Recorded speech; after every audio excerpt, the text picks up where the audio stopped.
అధ్యయనానికి ఆహ్వానం. అధ్యయన అభిలాషులకు శుభోదయ దివ్యాశీస్సులు.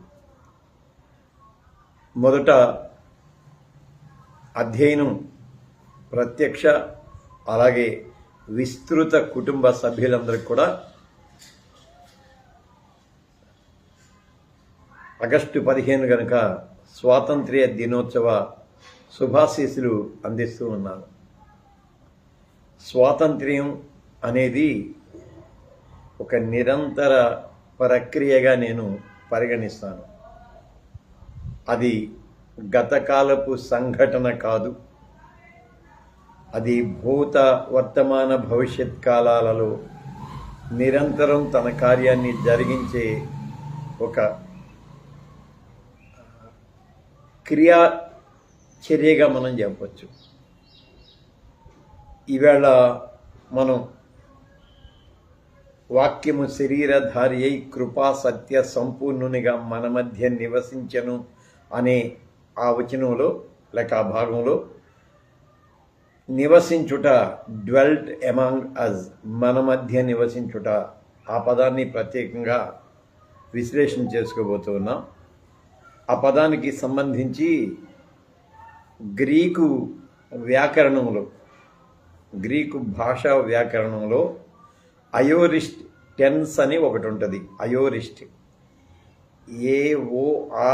AORIST, అయోరిస్ట్ టెన్స్ అని.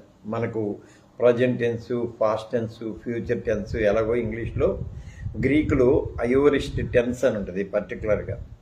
అంటే ఒక గతకాలపు సంఘటన యొక్క నిరవధిక కొనసాగింపును ఆ టెన్స్ సూచిస్తూ ఉంటుంది. అంటే ఒక సంఘటన, స్వాతంత్ర్యం అనేది ఒక సంఘటన. మనం ఆగస్టు 15, 1947 జరిగిన ఒక సంఘటనగా చెప్పుకుంటాం. దాన్ని సెలబ్రేట్ చేసుకుంటూ ఉంటాం ఎప్పుడు, మళ్ళీ అదే తారీఖున. బట్ అది ఒక అయోరిస్ట్ టెన్స్ అని మనం గ్రహించాలంటే అదొక నిరవధిక ప్రక్రియ. దానికి కాల వ్యవధి ఉండదు, ముగింపు ఉండదు, అలా నిత్యం కొనసాగుతూ ఉంటుంది. అయోరిస్ట్ టెన్స్ అంటారు దాన్ని గ్రీకులో. దాన్ని మనం ఈవేళ మన మధ్య నివసించను అనే దానిలో నుంచి మాట్లాడుకుందాం. లైవ్లోకి చేరువచ్చిన ప్రియ బిడ్డలకు ఆహ్వానాశీస్సులు అందిస్తున్నాను. బిడ్డ Kavitha Nitla, Ramesh David Nitla and family బిడ్డలకు ఆహ్వానాశీస్సులు అందిస్తూ ఉన్నాను.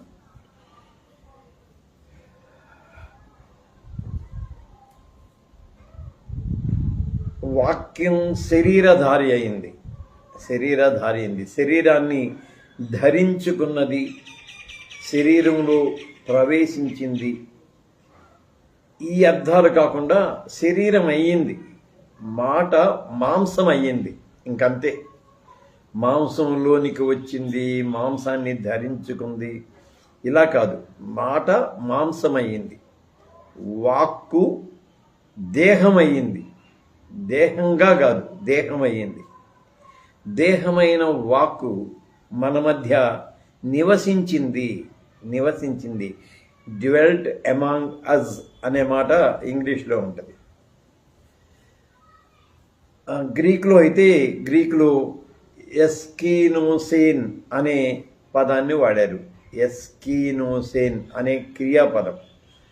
దాంట్లో స్కీనో అనేది చాలా ప్రాముఖ్యమైన ఇది. స్కీనో అంటే ఎస్కీనోస్ అనేది నివసించను అనే పాస్ట్ టెన్స్ని దాన్ని చెప్పడానికి వాడారు. బట్ స్కీనో అనే పదం ఉంటుంది. మన మధ్య నివసించను అని అంటే the flesh dwelt among us, లేకుంటే ద ఫ్లెష్ విచ్ వాజ్, ఎలా చెప్పాలి అర్థం కావట్లా. ఆ వాక్యం మన మధ్య నివసించను శరీరధారిగా. సో డ్వెల్ట్ అమాంగ్ అస్ అనే దానికి స్కీనో అనే ఒక ప్రత్యేక పదాన్ని ఉపయోగించారు. మళ్ళీ ఈ స్కీనో అంటే ఎస్కీనోస్ అని వాక్యంలో ఉంటుంది. ఎస్కీనోస్ అనేది ఏంటంటే మన మధ్య నివసించెను అంటే అది గతకాలపు సంఘటన. 2000 సంవత్సరాల క్రితం యేసు అనే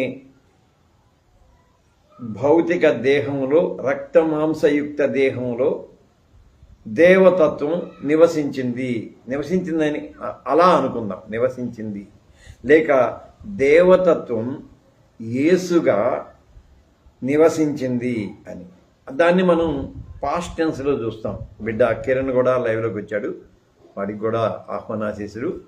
మళ్ళీ బిడ్డ కోసం ప్రార్థన చేయండి. పదే పదే గుర్తు చేస్తున్నా, ఆ రుగ్మతలో నుంచి, బలహీనతలో నుంచి త్వరగా కోలుకోవాలి బిడ్డ. త్వరగా కోలుకొని మళ్ళీ యాక్టివ్ కావాలి. అందుకని అందరూ ప్రార్థనలో జ్ఞాపకం చేసుకోండి. అలాగే బిడ్డ వజ్రారావు కూడా లైవ్లోకి వచ్చాడు, వజ్రారావు కూడా ఆహ్వానాశీస్సులు అందిస్తున్నాను. సో ఎస్కీనోస్ అనేది ఒక గతకాలపు సంఘటనకు సంబంధించిన క్రియాపదంగా ఉన్నది. కానీ దేవజ్ఞులు, దేవ పండితులు దానిని స్కీనో మోటిఫ్ అంటారు. స్కీనో అంటే స్కీనో అనే పదానికి మనం చాలా అర్థాలు చెప్పుకోవాలి. చాలా జాగ్రత్తగా దాన్ని మనం విశ్లేషణ చేసుకోవాలి.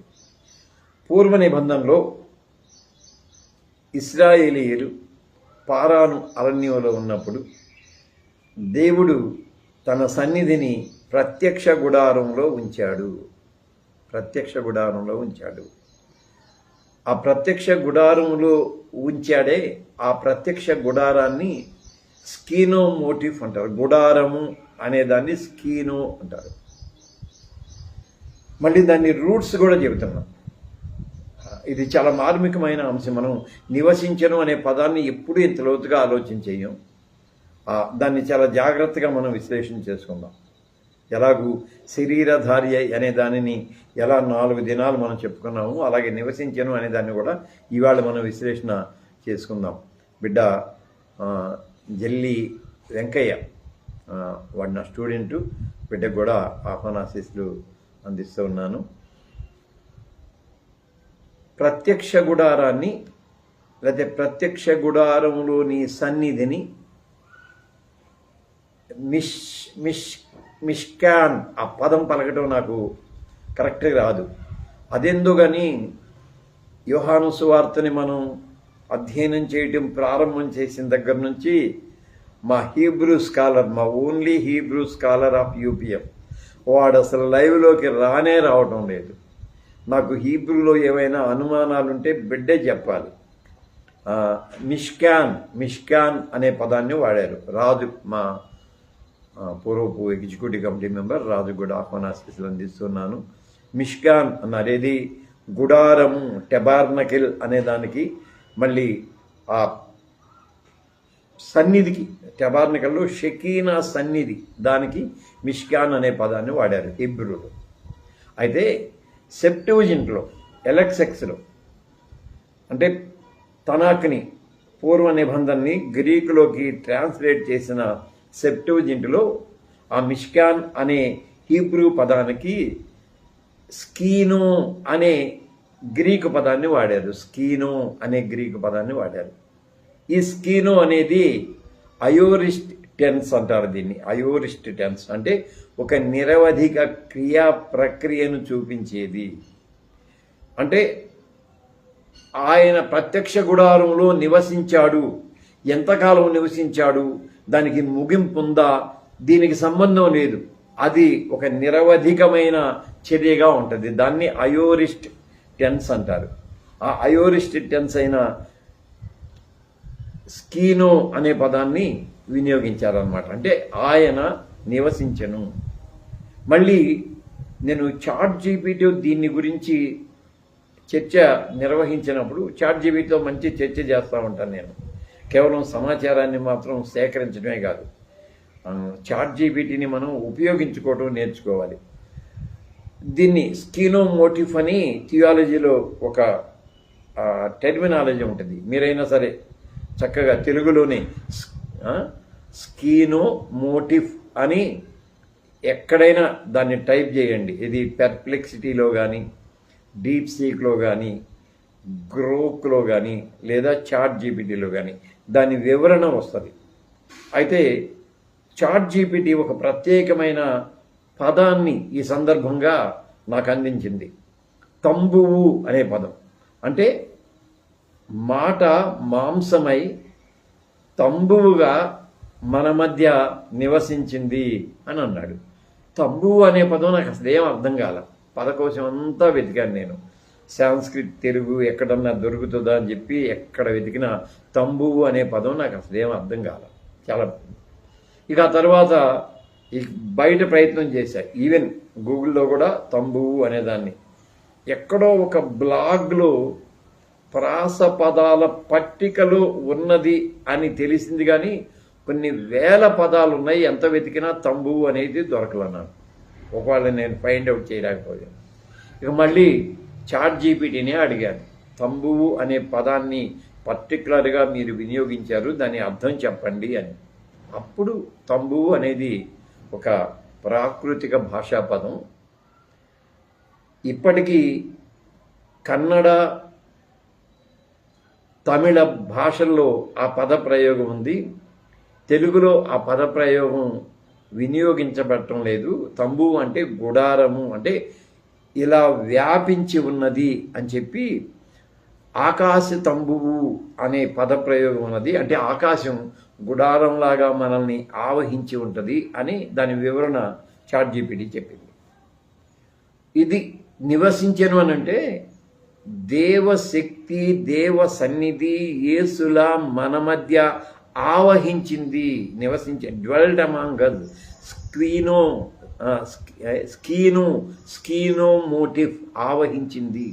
ఇది నిరంతరం కొనసాగుతూ ఉంటుంది. ఆయన సన్నిధి నిరంతరం కొనసాగుతూ ఉంటుంది. దానికి అంతం లేదు, ఆరంభం ఉంది. ఎందుకంటే యేసు జననంతో ఆరంభం ఉంది, కానీ అది అంతం లేకుండా యేసు సన్నిధి మన మధ్య ఆవహించి ఉంటుంది.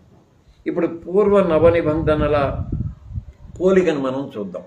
పూర్వ నిబంధనలో ప్రత్యక్ష గుడారం కేవలం ఒక జాతిని మాత్రమే ఆవహించి ఉన్నది, ఒక జాతిని మాత్రమే ఆవహించి ఉన్నది. కానీ యేసు గుడారం అని అందాం. యేసు తంబువును ధరించిన యేసు సన్నిధి. అంటే పేతురు కూడా గుడారము, ఈ గుడారం అనే మాట పౌలు, పేతురు వీళ్ళు వాడటానికి కారణం ఈ స్కీనో అనే పదమే. ఈ స్కీనో అనే పదాన్ని, ఆ తంబువు అనే పదమే దానికి మూల కారణం. అయితే క్రీస్తు దగ్గరకు వచ్చేసరికి దీనిని మొబైల్ టెంపుల్ అన్నారు, ఒక సంచార దేవాలయము అన్నారు. మీ దేహము దేవాలయం అని మీరు ఎరువరా అనే ఆ వాక్యానికి దీని వెనుక ఇంత భావన ఉందన్నమాట. స్కీనో అనే అయోరిస్టిక్ గ్రీక్ టెన్స్ యొక్క నిరవధిక చర్య ఉన్నదే, అది ఆ పదంలో మనం చూస్తూ ఉంటాం. ఇది మీ దేహము దేవాలయం, ఇట్స్ ఎ మొబైల్ టెంపుల్. అంటే అక్కడ స్కీనో అనే పదం యొక్క భావన అన్నమాట. అయితే యేసు సన్నిధి ప్రపంచమంతా ఆవహించింది. ప్రపంచమంతా అంటే ఒక జాతి కాదు, సర్వజాతికి ఆవహించింది. ఆ తర్వాత మొబైల్ అనేది ఉన్నదే, మొబైల్ అనేదాన్ని మొబైల్ టెంపుల్, ఆ మాట ఇక్కడ అంటే ఈ స్కీనో అనే దాంట్లో మొబైల్ టెంపుల్ అనే మాట యేసుకు దేవజ్ఞంలో ఉపయోగించారు. మొబైల్ అనే పదాన్ని మనం జాగ్రత్తగా పరిణామ క్రమాన్ని విశ్లేషణ చేసుకుంటే, ఇదివరకు మొబైల్ ల్యాండ్రీలు అనేవాళ్ళం. అంటే మా చిన్నప్పుడైతే నేను జ్ఞాపకానికి తెచ్చుకుంటున్నాను, మామూలుగా విడిచిన గుడ్డలన్నీ చక్కగా మూట కట్టి, ఇంత పెద్ద మూట కట్టి నెత్తి మీద పెట్టుకొని ఆ మూట నేను 1.5 కిలోమీటర్లు దూరం ఆ మూట అలాగే నెత్తి మీద పెట్టుకొని నడుచుకుంటూ ఉతికేవారు ఉంటారు, గుడ్డలు ఉతికేవారు. నేను ఇంకంతకంటే ఎక్కువేమీ చెప్పదలుచుకోవట్లేదు. వాళ్ళ దగ్గరికి తీసుకువెళ్ళి వాళ్ళు ఉతికిన తర్వాత మళ్ళీ మర్నాడు ఆ సాయంకాలము ఆ గుడ్డల మూట అలాగే నెత్తిని పెట్టుకుని వచ్చేవాడిని. ఇస్త్రీ బట్టలు మా చిన్నప్పుడు లేవు, ఇస్త్రీ పెట్టే మాకు తెలియదు. ఇస్త్రీ అంటే సొంత ఇస్త్రీ పెట్టెలు ఉండేవి కాదు, ఉతికిన బట్టలే వేసుకొని వెళ్ళేవాళ్ళు. కాలక్రమంలో ఏమైంది, ఇస్త్రీ పెట్టెలు వచ్చినాయి. తర్వాత మొబైల్ ల్యాండ్లు అంటే మన ఇంటి ముందుకే వచ్చి మన దగ్గర ఇస్త్రీ చేసుకొని వెళ్తాడు. మొబైల్ అంటే ఆ సంచార అనే పదం. కానీ ఇప్పుడు దాని అర్థం మొబైల్ ఫోన్లు వచ్చాక తెలిసింది. మొబైల్ అంటే అది సంచారం కాదు, నిత్యము మనతో ఉండేది. If we have possess it, it will be with us, it is with us. అంతే, మనం దానిని కలిగి ఉంటే అది నిత్యము మనతోనే ఉంటుంది. ఇక్కడ ఇది కాదు సంచారం చేసేది, మనం సంచారం చేసిన ప్రతి చోటికి ఇది మనతో కూడా వస్తుంది. ఇది చక్కని ఉదాహరణ అనమాట. అంటే స్కీను అనేది ఆ మొబైల్ టెంపుల్ లేక లివింగ్ టెబార్నకల్ అని కూడా అన్నారు దేవజ్ఞుడు. ఒక సజీవ ప్రత్యక్ష గుడారము,